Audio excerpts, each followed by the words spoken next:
Deuteronomy 30, compassion for the repentant.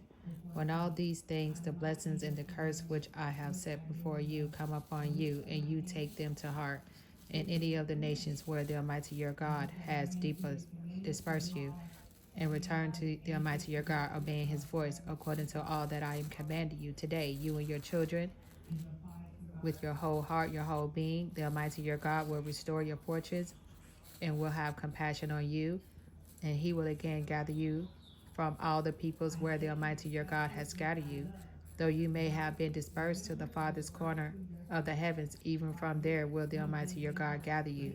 Even from there will he bring you back.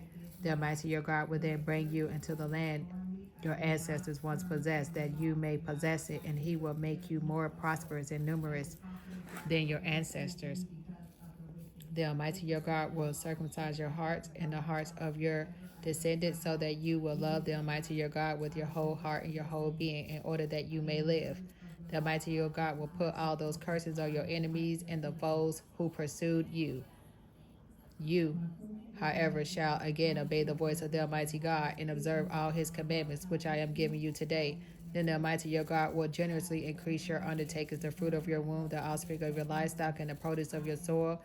For the Almighty your God will again take delight in your prosperity, just as he took delight in your ancestors, because you will obey the voice of the Almighty your God, keeping the commandments and statutes that are written in this book of the law, when you return to the Almighty your God with your whole heart and your whole being.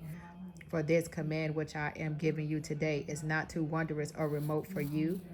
It is not in heaven that you should say, who will go up to the heavens to get it for us and to tell us of it that we may do it, nor is it across the sea that you should say, who will cross the sea to get it for us and tell us of it that we may do it. No, it is something very near to you and in your mouth and in your heart to do it. The choice before the Israelites.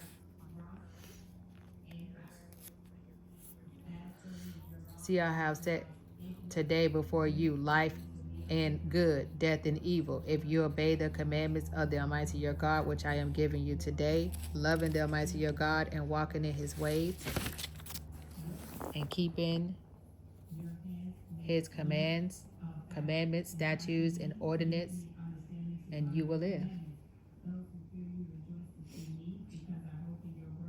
and grow numerous, and the Almighty your God will bless you in the land you are entering to possess. If however your heart turns away and you do not obey, but are led astray and bow down to other gods and serve them, I will tell you today that you will certainly perish.